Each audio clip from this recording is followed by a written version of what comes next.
there's way more upside than if you bought a home, because what people look at home is the upside the market creates. I'm going to buy it, it pays its bill, it'll pay down debt, and the market will make its equity worth more. We look at storage as you buy it, you increase the income, and you made it worth more regardless whatever the market is doing. I love that. And with small storage facilities, that's easy to find.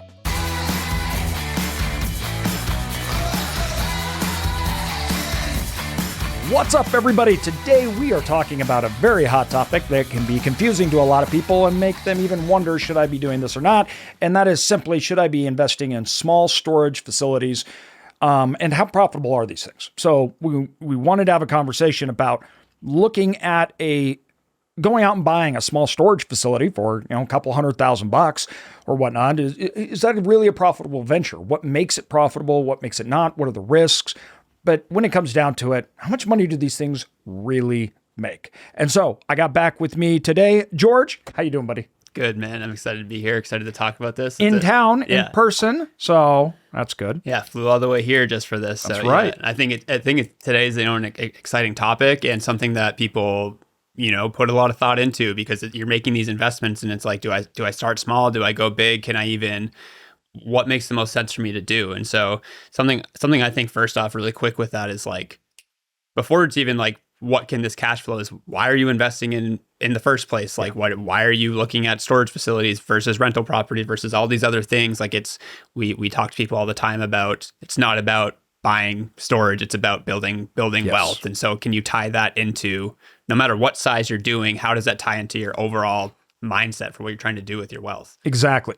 For context, George is working with a lot of people because we bring deals to our community, and George is reviewing. So me and George, we sit down and we underwrite huge amounts of deals. Yeah. And then we basically whittle them down to which deals we think are the best deals and investments. And then we bring them to our group that we go over them. But we're looking at a lot of deals that are smaller deals, and a lot of people in the community, so they bring us their deals. And so we're evaluating these things. We're looking at those expenses and whether they're profitable or not. And I think what you're saying is a really, really important point, because a lot of people just go, hey, is this a good deal? 100%. And I'm like, I hate that question so much, because I'm like, it depends. First of all, what is a good deal to you? What does that even mean, right? And if they can't answer it, I'm like, I can't tell you then if this is a good deal or not. So that why is really important. Like, what is the actual driving purpose? And if it's a good deal, it can't be that it just makes tons of money. In comparison to what? And what is your realm? Do you need another? Like, there's a lot that goes into that. So the driving reason of why, and there are lots of reasons why people invest and why they want to invest in this asset class and a small storage facility.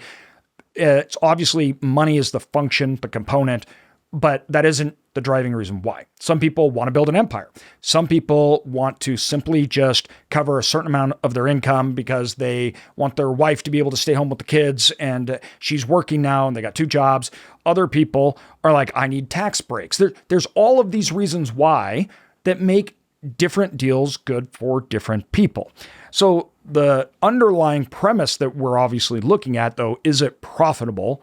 How much money can that make? And how do you make that money? Because then it'll help us determine to those people. So George sees this all the time, where people are bringing deals. We're underwriting these smaller deals, and some of them are very small. For commercial real estate standpoint, when you're looking at $150,000, and it's one of the reasons we love storage facilities, because you can start small and really, really big in it, as opposed to if you wanted to go buy a apartment building with 50 units, that's a lot of money. Right. There's storage facilities that have 50 units that are under $200,000. Yeah. Like all over the place. So it is much more accessible for people, right, to do. But a lot of how it's underwritten is different. So the question of how much money do these things really make? And how do you even go about looking at it, trying to understand it? That's all day long for you, that you've just been working with these people and seeing. Yeah, for sure. And I think what is both frustrating and exciting about these small storage deals is that it's like, even though they're just metal boxes, every deal is so different from one another. Like, even if it's just, hey, buy this facility and implement value add, it's like, okay, everything has different opportunities and risks to it. It's like every time we're looking at these deals with people, it's like, even like you're looking at P&Ls, you're looking at the market, you're looking at the same thing, but it's just viewed so differently in what you can do. And then that's just the facility. And then the other side of it's the individual. And because we have people who, some people are like, I hate my job, like I want to replace my income, and that's great, but then it's like setting the expectation of like, this is a long-term wealth. This is not like buy one property and then it pays all your bills and quit everything. So it's like, even if the deal can cash flow, which we'll start talking about some case studies in a second, like you can destroy the deal yourself if you're not running it properly or using the cash flow, like not reinvesting back into the business. And so that's so important. And then like some people are like, I want to be like AJ. I want to build an empire, and that's great. And having that long-term vision of it. Other people are like, we have some people in our community where they're like, I don't want to quit my job. Like I love what I do. I like am passionate about the work. I went to school for it. I want to keep doing this. I just also want to add an investment portfolio on top of it. And so it's important to me that I can run these without it taking over my life. And so it's like being able to have that of like, okay, can I run this facility while keeping my 9 to 5, building a team around me, and obviously having it still be a good financial investment. How you approach it will obviously change your expense load. Right. It will change what you need to actually operate that facility. It's going to change a lot of things, right? So one person that says, I'm actually live next to it and I'm going to do all these expenses myself, or it wildly changes it. And I think that's an important point to make, that the individual, how they run it, they can run it to the ground, and they can choose to do things that even I would make it look more profitable than it is. Right. Because we see owners that are selling things, but it looks much more profitable than it is, because they just don't count types of expenses, because they're, I pay for it or I do it. And it's like, okay, but the work's still being done. Now, I guess one of the easiest ways probably to start this off before we dive into too many of these details, let's look, and what are your thoughts and comparisons to other asset classes? So to create kind of an underlying foundation, and then we can talk about how much do we really expect to make and what affects that. When our community is looking at their other investments that they either currently have or are looking at investing, what are the key differences and how do those investments compare? Yeah, for 100%. And so like the first thing that I'll say is that all real estate strategies can work. People build wealth in Airbnbs, single family, self-storage, all of these things. So it's like there are benefits to every part of real estate or business. People build wealth in all of these ways. What we've found is why we love self-storage so much. And a lot of people who come to us and learn about our community is they're like, hey, I bought 3 rental properties. I never want to buy another one of these. It's taking over my time. It's not what I thought it was. I want to get into storage. And so when you're comparing asset classes, like where I live in the northeast of the US, and single family homes median household income is $750,000 right now. The medium, not income, the medium cost of housing. The median house, yes. I was like, where do you live? Wow. I'm moving. Yeah, that's me looking at so many storage markets just saying median household income accidentally. The median value of a home, that's what I meant to say, is... and that's just a single family home. Yeah, so that's just one house. Most people listening to this is actually probably like, yeah, that's pretty close to my market. Yeah, and I think the U.S. is somewhere around 400,000. I think I heard. So even still, and like we're talking about storage facilities that are 200,000, 250,000, and so like that's just the entry level to get in for one. The purchase price comparing the two, but now it's like, okay, even if you acquire that one single family home, that's one renter, that's one source of income, or even a duplex, like 2. If you have a duplex and one person moves out, that's half your revenue right there. Whereas storage is like, we have people who have bought, 66 units, or one that comes to the top of my mind. If 10 people move out, you're okay. Yep. Like, Okay. Yep. and sometimes your strategy is like, those 10 people are the 10 that I wanted to move out. So perfect. Yes. Like that's rarely the case in a single family home.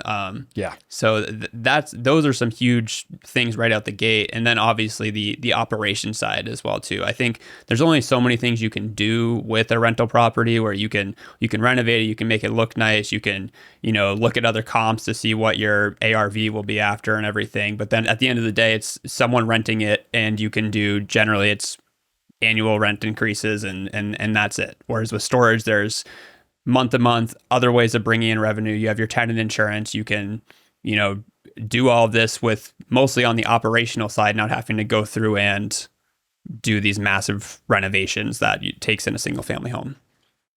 Technology is the name of the game, and how you operate your facility and the efficiency at which you can operate will depend on the technology you use. Your property management system, what it allows you to do, and what you have access will determine the outcome of how that facility performs. That's why we go with Tenant Inc. with their product Hummingbird, because they are the best in class when dealing with automation, when dealing with move-ins, customer acquisition process, improving my online acquisition process. They are bar none the best. So if you are looking to automate your facility or operate it in a best in class way, make sure you guys are looking at Tenant Inc. and their product Hummingbird.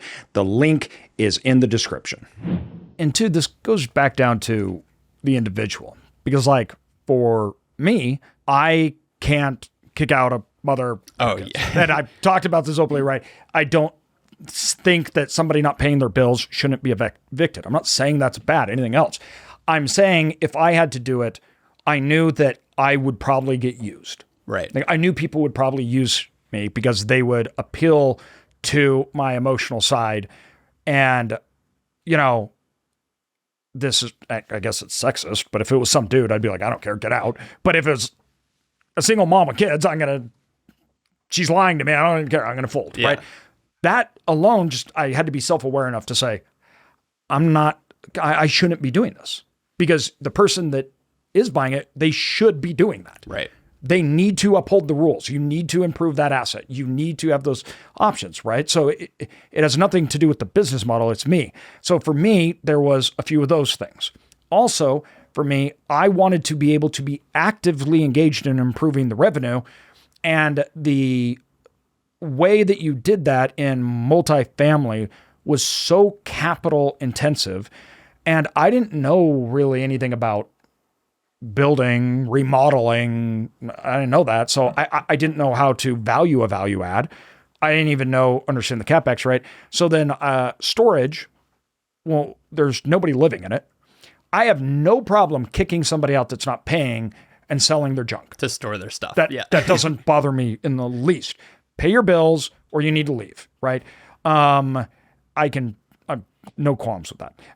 Now, when you look at how active you can be, it has month-to-month rentals. So I could really get in and I could take a bad running business and make it better and affect that revenue. So that for me, I really liked, right? Now there's downsides. Of course, you do not get as much depreciation. There is more operational work on the back end, not as much on the front end. Right. And that's a really big difference, right? I was fine with that.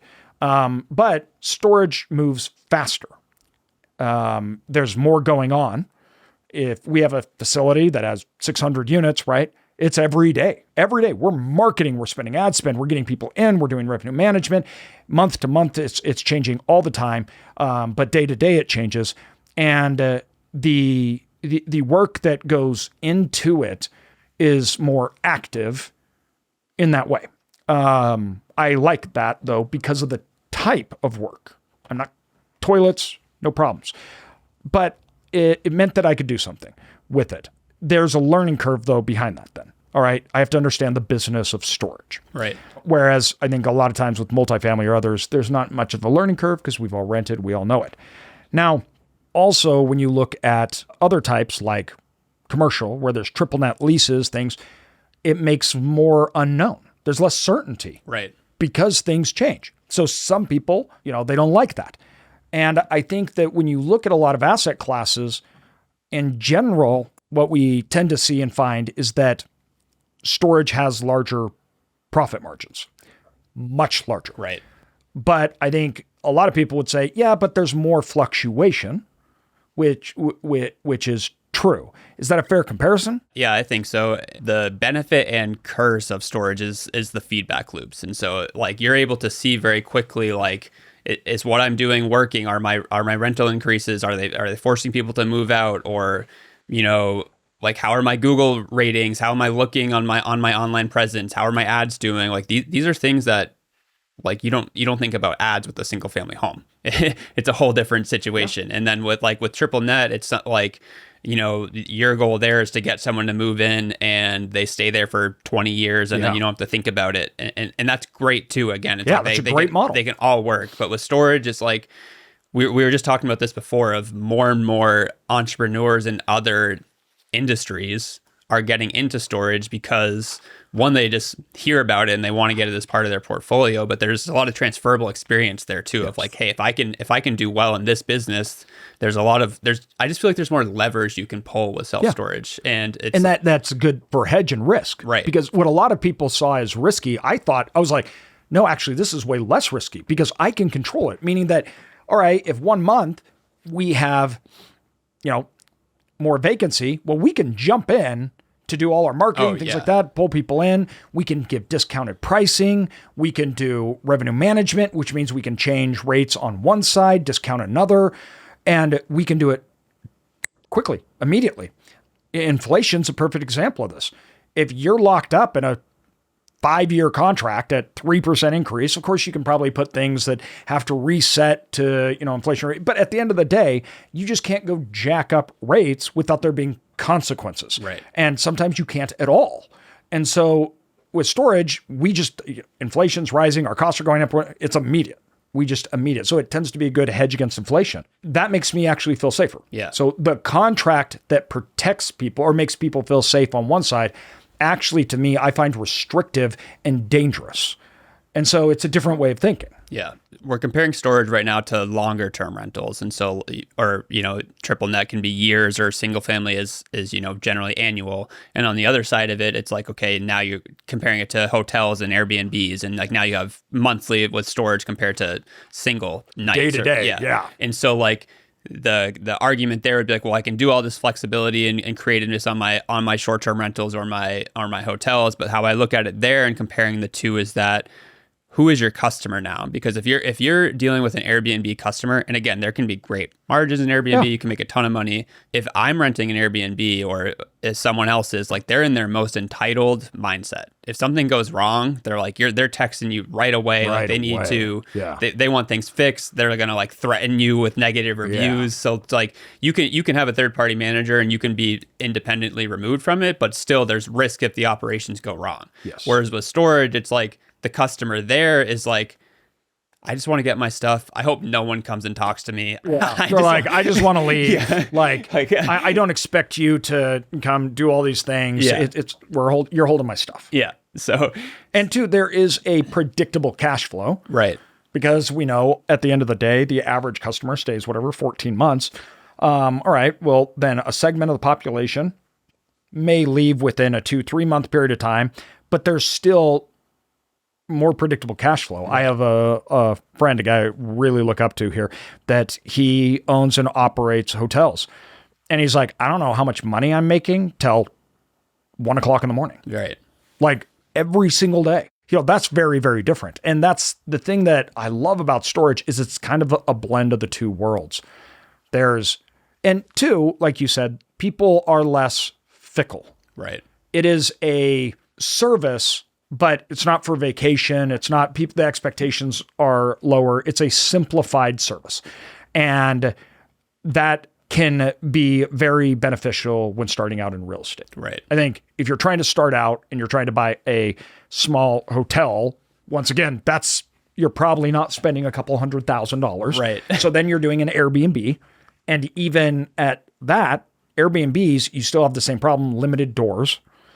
You have higher CapEx, risk, all that kind of stuff. New laws and regulations coming in All the time. It's, you have individual neighborhoods, HOAs.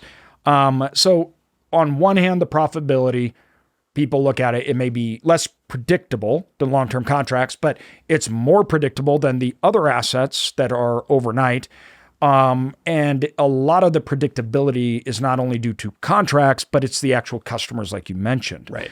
So then when we're looking at this, let's talk about this. We have some case studies that what are some deals that you've looked at, and how much money do these deals make? Yeah, for sure. So going through some of these now, like this is all based around smaller properties. And so the most exciting part about doing this with our community is seeing all these different people with different backgrounds coming in for these properties that they're buying. And what we're seeing now is some people are just, storage is the first real estate they've ever bought in their life. And so like we have the example of Elizabeth, her and her husband bought a property for $250,000. They were able to do that with a conventional loan, pay it. And now that they've bought it, owned it for a few months, it's already cash flowing almost $1,000 a month. And so that's that same, 50 or 60 unit property that we're talking about. And so they're self-managing it remotely. They've got a boot on the ground that handles it. That's probably one deal. Is not going to financially change anybody's life, right? Like the $1,000 a month is great, but it's not quitting your job over that. But still, it's like being able to do that with a repeatable model in something that compared to single family homes, I can just see why more and more people are like, this is the way for me to want to get into this, into real estate through self-storage. It's interesting because for a huge segment of the population, $1,000 a month is life-changing. Right. Yeah. It's like that pays for most of my rent. Yeah. And two, a lot of it is just that pressure off. Like, I have something. And I've always thought about this with like financial freedom. Like people just think it's a replacement of job. And I'm like, it doesn't really work like that. Like when you're looking at investments, there's kind of a scale up to it. Right. Like there's financial security. And that just means that you have some money coming in the door to help out with stuff. Then you have like financial independence, which is, it may not be what you want to be making, but you can make choices. And if you get laid off, right, you have a backup there. Now, that doesn't mean you're doing things you want. In fact, you may not be doing anything, but it may cover a roof and food, right? And then you have like replacement. And that's, okay, it replaces my income. And I think a lot of people view that as more financial freedom. Right. The problem, though, with a lot of that is people don't calculate the real income, like benefits, on and on and on that you include in it. But also, not only that, most people don't want in life to stop. Right. Like, it's okay, I make this income because, two, the world doesn't stop. You have inflation, things like that. So you can grow out of it. The next side is what I think, I'd really choose is like financial freedom. And that's, I get to do what I want, when I want, how I want. Exactly. I'm not constrained by capital or money, right? And those are outrageously different things. So when the individual is talking, that's the first step, right? It's like, what are your goals of talking about? Because one thing to one person is not the same thing. But what I've always viewed as financial freedom, you don't get there with an investment. So we don't believe in gambling, right? I'm not a gambler. So it's not like, oh, I'm going to invest in a property and then we just hope and pray that the market makes it. No, what we teach and what we're looking at is to build a sustainable system to produce results. And so when we start and you're starting at the small property, like you said, $1,000, but now you have a provable model and you can repeat that, but you can not only repeat it, this is what I love about storage as opposed to like single family homes or, duplex or whatnot. Okay, you did that on 50 units. Well, now you can buy another facility, but this facility has 100 units. Right. So you scale not just in amount of properties. One, to get to 4,000, I need 4 properties. No, you can do it in 2 properties because you scale the units per property. And so your ability to scale is vastly easier. And you can do that quickly. Right. And so you can start really small and get bigger. Just the amount of properties you're buying, or just the next one, you just buy a bigger property. Right. So yeah, and then comparing the residential to commercial now too, it's not just about that $1,000 a month. It's they've now improved or they've increased the value of that property by increasing the net operating income and the cash flow of it. And so now it's viewed differently. And so you might not realize that just from the cash flow and everything, but that still value's now up because as opposed to residential, like you're saying, so in commercial, for the beginners that are listening to this, value is based on net income. So if you bought a property that was $100,000 and it made $500 was your total profit for the year or whatever, then you increase that to $1,000. Okay, well, your property just doubled. Right. So you just made $100,000, right? So residential doesn't necessarily work like that. There's a lot of reasons for it, but you also, per property, you can't tend to get those swings because a renter isn't going to let you just double their payments. But with storage, you can do that because it's not just about increasing rent. So just because you increase rent, you don't have to actually increase rent double to make double the net income. It's not how it works. Right. So in fact, most properties you can increase if you did a 10% increase, but you cleaned up things like delinquencies, right? And you applied good like payment methods or added in another line, insurance or different things like that, you can more than double that small storage facility's profit, but rents may have only gone up 10%. That's common. Yeah.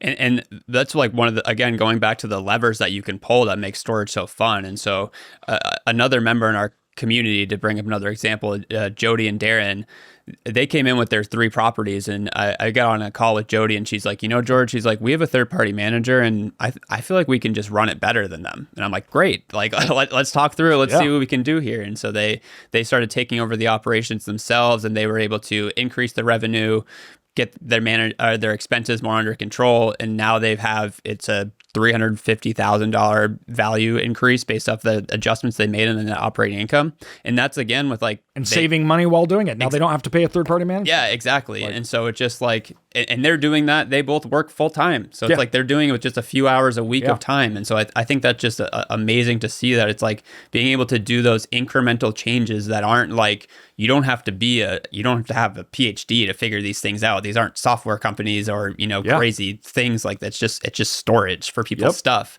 but you can have these exponential changes by what you're doing. And so that's what I think when I come back to like comparing these situations, comparing storage to other asset classes, I'm just like, I can just see why more and more people are wanting to get into the industry.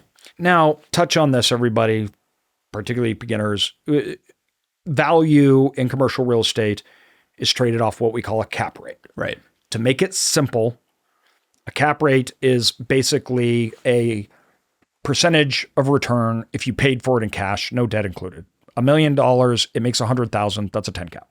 Okay. So when you say that, that's what it means. If you buy it at a 5 cap, if you paid for it in cash, up with the expenses that is given to come up with that equation, that's one of the problems we get into. This with isn't a cap rate tutorial. Exactly. So it's, you get 5%. But when we look at this, the things that you have to be very, very careful about in storage is value is not set by the market, meaning that it's not just comps, things like that.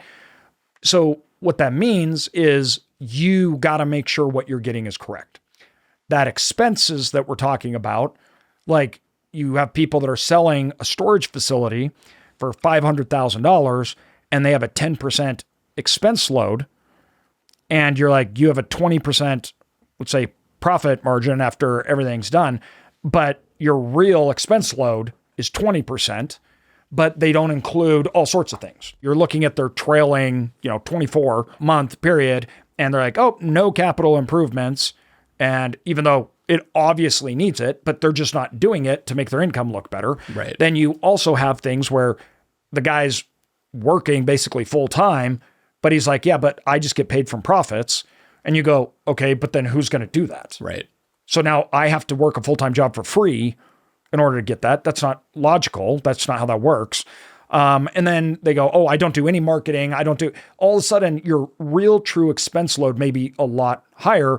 And then what you find out is you overpaid by double. Yeah. Yeah. So storage profit margins are great, but they're not that great. Like there's still expenses to run these things. There's still expenses that you have to have. This idea that automated storage, we have to be very careful with that word because people think about that as, oh, it's an ATM. That's not how it works. All you're doing is taking the operations to the back end, not the front end. Yeah. That's it. Instead of having a full-time manager up in the front, you're doing it in the back end. That's actually, a lot of people have been like, oh, it's this new. That's not new at all. We've been doing that since early 2000s when we were doing it because small properties can't justify a manager running it because you can't pay them. Right. So we never could, right? Yeah. So automated doesn't mean you're doing it for free. It doesn't mean you have no expenses. And the expense load on small properties is much higher than big properties. Why? Because there's only so much revenue and a lot of the expenses are just fixed. It's like, so then the less revenue, the more expenses, right? So I see a lot of these small properties and the danger that I see most of them is the broker doesn't know how to underwrite or value. 10% expense load. I'm like, it's a 10% expense load on a 15,000 square foot facility. Yeah. How is that even possible? Right. So all of a sudden you get into it and that's where, problems can arise. So the things you got to be careful with small facilities is, I'd say, the valuation and making sure the expenses are correct, because just like in, let's say, a duplex, right? It has a same type of problem that if the water heater breaks and you have to replace it, there goes all your cash flow, right? Now, the great thing about storage is we don't have things that are that expensive like water heats, or it would literally take a building getting destroyed or a door breaking, which you should have insurance. But the point is still the same. You can have expenses that come up that eliminate the profit. It's real estate. And the smaller the facility is, the less revenue there is to cover it. So underwriting that is very, very important that you get that stuff right. And that's such a big thing we harp on in the community, and just people who are coming and sending, going back to like, is this a good deal? It's like, because they'll do it, they'll send the broker's OM and it'll say, in their underwriting, they'll then just put whatever the broker put, or they'll put it, and it's a 10, 20% expense ratio. And it's like, we're always especially with these people looking for the very first deal, I always tell them like, underwrite conservatively. Like, and we talk about expense ratios. I'm always like, the smaller facility, like at least 35, if not 40%. Because I always say, like, if somehow you do run it at a better expense ratio, but you underwrote it at 40% and now it's actually 25, that's just more cash flow for you. Yeah. But if you do the opposite and you underwrite it at 25 and it's actually 40, you're done. Yeah. And you overpaid, because remember, everybody, it's a multiple. So you overpay. A 10% change in expenses can result in a 50% overpayment. You literally overpay by millions or hundreds of thousands of dollars. That's why that is so important. Like, to George's point, well, hold on. It's what are the actual expense load? And it's better to be more conservative because, two, there's just going to be more things that you don't know. You're not operating it. You don't own it. Right. So if you're going directly to a seller, this almost always happens. And by the way, it's natural because sellers' one goal is try to boost how much they can get out of the property. They're selling it. They want more. So the ways you do that in storage is revenue and expenses. Very simple. Well, revenue, you can look and see what actually came in. So as opposed to lying and saying you made more and falsifying records, right? There's not a lot you can do.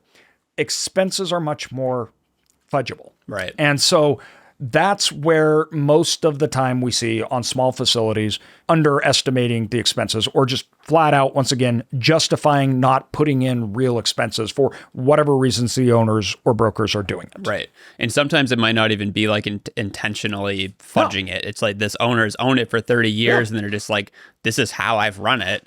And so it's, that takes a lot of that conversation and understanding towards like, that's great that you ran it this way and it worked for you, but it's not how I'm going to run this property. Well, and two, it's not even about running it. Like, a lot of owners forget that the taxes that you pay, and this is common. So let me explain this with everybody. Let's say you have a facility that you're buying.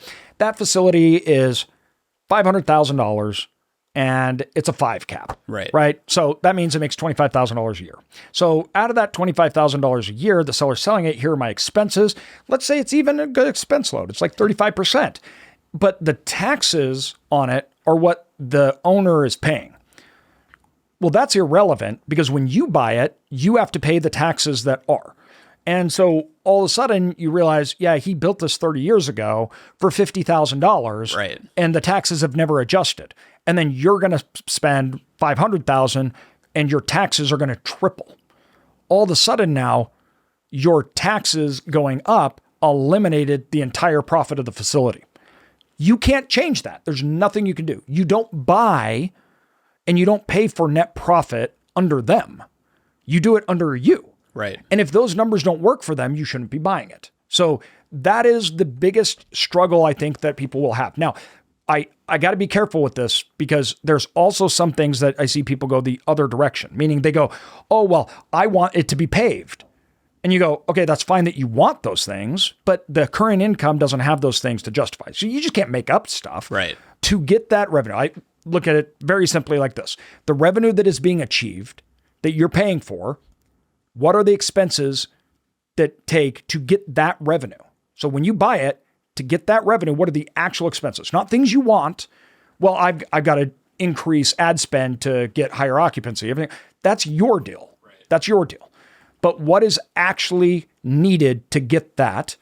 And those things under you change versus the prior owner. That's what you're buying and paying for, and that's what needs to be decided and understood. So your taxes, right? Utilities, your actual CapEx. If doors aren't working and you're paying for a unit that needs to work, right? Those types of things. Yeah, CapEx that's going to actually impact the rental, whereas paving, like that's optional, you know what That's I mean? improvements. Yeah, exactly. So I think too, like tying this back to, you know, what we're talking about today with the profitability of these small properties, like you have your cash flow, you have your upside with the equity, but then it also too, I look at like the people who, once you buy that first property, talking about being able to see opportunity, that education you get totally changes. And you've talked about this with, like you said, you've overbought properties that you wish you bought earlier, but you're like, I learned so much through my other experience that I was ready for it. And so I think these people who buy a facility, even if it's, you know, a smaller property and they're like, hey, I want to go bigger from here, that first facility really positioned them for what they're going to do next. And so I think that doesn't show up on your balance sheet on a P&L or anything, but it's like that experience is critical to, you know, going back to why you're investing in the first place towards being able to do what you want to do. Exactly. So small properties, it's about getting the right things right. Yeah. So I think you shouldn't be trying to just knock it out of the park and like, oh, I want this home run. And then all of a sudden you're never going to buy it. And the main reason is because you can't see what makes it a home run. You've never done it before. And so avoiding the things that would hurt you and buying good fundamental properties that will be profitable and generate income and have upside, that's what we want and teach. It's not, you know, this isn't a get rich quick. This isn't buy one and done kind of thing. If that happened to you, great. I don't even know if there's ever been a small property we've underwrote where they're like talking about home runs. Like there's always something with the small property where you're like, this is a potential downside to it. Like absolutely. So like there's always, no perfect property. Yeah. That doesn't exist. Yeah. There's always trade-offs. And I think that's really important for people to know and understand. And when you look at the profitability from these and on the cash flow of small facilities, right? A lot of people need to be ready for cash management. Like, do you have cash that maybe 1 month is bad, the other's good, right? Because you're talking about annual profits. Right. That may change. There's busy seasons, there's slow seasons, right? Do you have upside, downside? So overall, when we're looking at profitable, first things first is small storage facilities are profitable, and they can be very profitable. In fact, I tell people this all the time. I could get a better ROI if I bought smaller deals. Direct return on my money. And everybody goes, then why wouldn't you do that? That makes no sense. It makes perfect sense because let me explain. If I have to put $100,000 down to buy a property, the amount of transactions I would have to do simply to even deploy my money would outweigh the cost of that, would so far outweigh any upside I could ever get. It wouldn't make sense, right? But when we started, that's what we did. We bought small properties and we could get big upside because the operators were more mom and pop. Institutional capital doesn't play at this small levels. The economics doesn't work. They can't. Even large operators like myself and others, they can't either. So that means mom and pops are selling to just individuals. There's less efficiency. There's less expertise. And frankly, a lot of them, the only goal is to get high occupancy, and they don't even give rent increases. They just sit there because their basis they went into is so low. Yeah. That is not true with big properties. They have been maximized. Right. They're operationally efficient because institutional people are buying it. So you have more upside on small deals and small properties. That's why we like them. That's why we talk about them. And that's also why it's so great to start small in storage and to get into commercial real estate. Because I think I think it's pretty easy to see and show, there's way more upside than if you bought a home, because what people look at home is the upside the market creates. Yeah. I'm going to buy it. It pays its bill. It'll pay down debt, and the market will make its equity worth more. We look at storage as you buy it, you increase the income, and you made it worth more regardless whatever the market is doing. And I love that. And with small storage facilities, that's easy to find. You can look at a few things. You can say there's 50 doors here. How many delinquents do we have? They've never given rate increases. Right. What expense load is there? What are they paying for? What are they not? Are they doing any marketing? Is there any online payments? Do they have any extra product? Like, most of it's no. They're not doing anything. Yeah. So little things can add so much to it, and your profit goes way up and your value does. Now you can refinance, you can sell it, and you can roll that capital and buy more. For individual small investors and small deals, there's not a lot of assets that offer that. Yeah. And then how do you actually pay for the deal? So like with storage, you have these, SBA loans where you can get 10% down, and that doesn't mean it works for every deal. It has to be enough of a value add for it to make sense. But that market thrives, right? It's one of the reasons why we have two sponsors. The only sponsor we have that I don't personally own is, that everything else is just we sponsor, we pay for, is Live Oak Bank, which the reason why we use them is because of what George is talking about here. They're experts in storage and small business loans. So it's something that people can have access to and get. But that's the reason why, because that is a huge benefit. Yeah. And going to single family homes is unless you're doing some type of house hack for an FHA loan or something, it's probably going to be 20% down. And so if you're comparing the purchase prices are equal, you're putting in more money down as opposed to an SBA loan for the 10% for the storage facility. And it comes back to too, when we talk about self-storage is not a business, it's real estate. That's literally the bank telling you right there, this works for a small business loan. Yes. So it's not just us saying that. It's that's how banks look at it too. Banks look at it. That's great for you. And especially people are like, well, I don't want to run a business. The great thing about it though, is this is the simple business. Yeah, exactly. This is literally not even part-time job kind of stuff. Yeah. What's her name? Literally, they just had a kid. Oh, Elizabeth. Yeah. She's working at home. Yeah. She's working at home. She has a kid, and she's running the thing right to the side. Very doable. My entire, and we can kind of wrap this up on this because we could talk about this for just so long, and Alex is already coming in.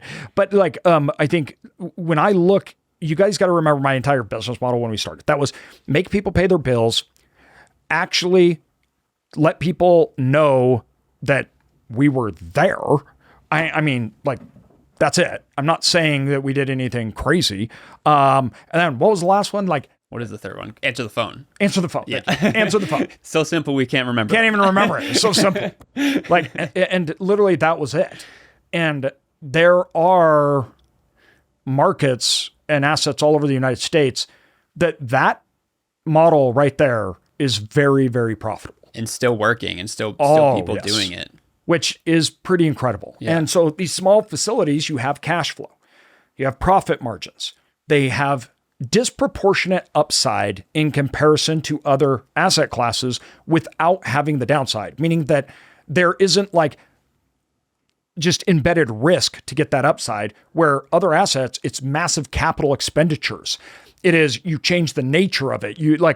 Will we get there or not, right? You don't have a direct associate. So it's easy too, because it's a lot of times just operationally. And that's really, really rare. And that gets me excited because people can get into it and they can actually do it and they can create value and upside and increase their cash flow.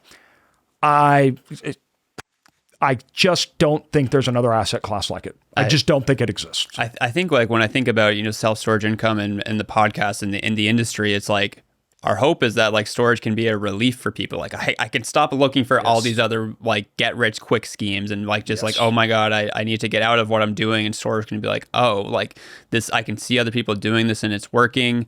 I can understand the business model. I get that it's a long-term game, but I think it's a relief for a lot of people of that. It's like this path can make sense for me, and it's not unattainable to get into. The holes in the market, the downsides that we talk about, what you need to know about storage, every asset class, largely it is the learning curve. Yeah. How do I value, right? And then resources. Well, okay, well, who do I contact to do a website or a payment processor? That's what self-storage income was about. Here's the resources. Here's financing. We provide all this stuff. Here's the community, the education. Here's your manuals, all that kind of stuff. Because once you get past that, the learning curve, right, then it's like compared to all other assets, it's better. It's just that little learning curve because I think people view it as unique. Yeah. Not complicated at all, just different. Yeah. And that's the key. And so it's easy to learn and adapt. It's logical, right? But it is different. Yeah.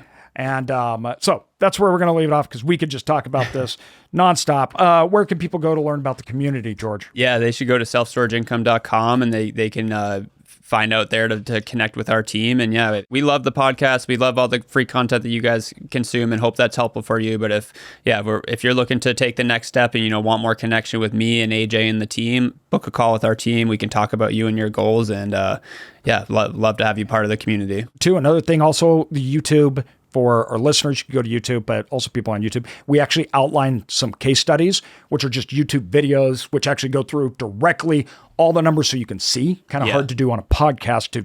So go check those out, and you can see the case studies that we're talking about here. This will actually allow you to see the revenue, everything else. We've been working hard on putting more of those out. So go check those out. You can see from our community members what people are doing. It's awesome, and it gets us excited. Thanks, George, for being here. Appreciate it, man. Happy to be here. Good stuff. Talk soon.